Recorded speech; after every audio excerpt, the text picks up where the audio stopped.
പരപ്പംപൊയിൽ Athens arts and sports ക്ലബിൻ്റെ 10ാമത് premier league ഫെബ്രുവരി 23, 24, 25 തീയതികളിൽ നടക്കുമെന്ന് സംഘാടകർ വാർത്താ സമ്മേളനത്തിൽ അറിയിച്ചു.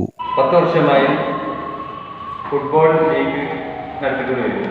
അതായത് വിദേശ ലീഗുകളൊക്കെ നടത്തുന്ന പോലെ തന്നെ അതേ ചട്ടത്തിലും അതിൻ്റേതായ നിയമവാദികളൊക്കെ വെച്ചു അതേപോലെ തന്നെയാണ് നടത്തുന്നത്.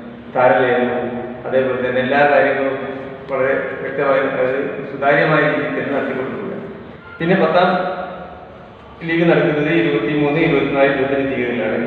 ഓടക്കത്തു നിന്നുള്ള ഒരു ഇതിൽ വെച്ചിട്ടാണ് നടക്കുന്നത്.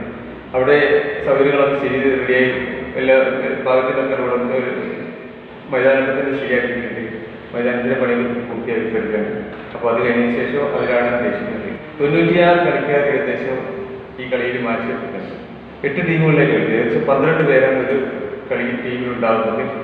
അതുപോലെ തന്നെ കുട്ടികളുടെ നമുക്ക് കായികപരമായിട്ടുള്ള ഉയർച്ചയും കാര്യങ്ങളൊക്കെ നേടാനുള്ള ഒരു അവസരവും കായികമായിട്ട് അവരെ പ്രദർശിപ്പിക്കാനുള്ള കഴിവ് അതിലുണ്ടാവും. അതായത് അതിൽ വെച്ചിട്ടാണ് ഞങ്ങൾ ബാക്കിയുള്ള ടീമിനൊക്കെ സെലക്ട് ചെയ്യുന്നത്. നല്ല കളിക്കാരെ നമുക്ക് സെലക്ട് ചെയ്യുന്നത് ഈ ലീഗ് മത്സരം നടത്തിയതിനു ശേഷമാണ്. പരപ്പൂരിൽ ഇപ്പോൾ ഞങ്ങളുടെ ക്ലബ്ബാണ് ആദ്യമായിട്ട് ഈ മേഖലയിൽ ഈ ലീഗിൻ്റെ ഒരു സംഭവം കൊണ്ടുവരുന്നത്. അപ്പോൾ അതിൻ്റെ എല്ലാ ചട്ടങ്ങളും എല്ലാം നോക്കിക്കൊണ്ട് അതേ മാതൃകയിൽ തന്നെയാണ് വരുന്നത്. പിന്നെ അതിന് പ്രത്യേക ഒരു കമ്മിറ്റിയും അതിൻ്റെ നിയമാവലിയും കാര്യങ്ങളൊക്കെ ആയിട്ടാണ് പോകുന്നത്. ഇപ്പോൾ 8 ടീമുകളാണ് കളിക്കുന്നത്.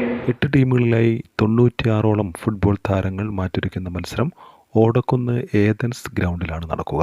25-ന് ഉച്ചയ്ക്ക് ശേഷം സെമി ഫൈനലുകളും ഫൈനലും നടക്കും. 10 വർഷത്തെ പ്രവർത്തനങ്ങൾ ചേർത്ത് ഡോക്യുമെൻ്ററി തയ്യാറാക്കി പ്രദർശിപ്പിക്കും.